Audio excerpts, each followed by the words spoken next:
Ultimate Love winners Rosie and Kachi participate in No You Challenge looking all loved up. Ultimate Love contestants Rosie and Kachi have participated in No You Challenge. Rosie and Kachi recently dropped their video on TikTok and the fans cannot get enough of them looking so good together.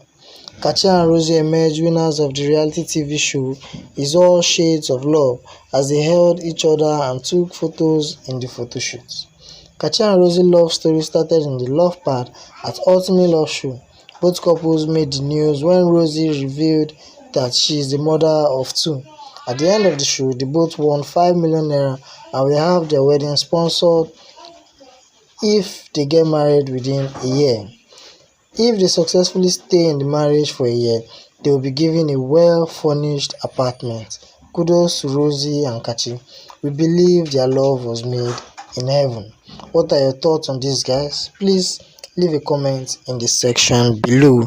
If this is your first time of viewing this channel, please don't forget to subscribe and also hit on the bell icon to get new notification when a story drop.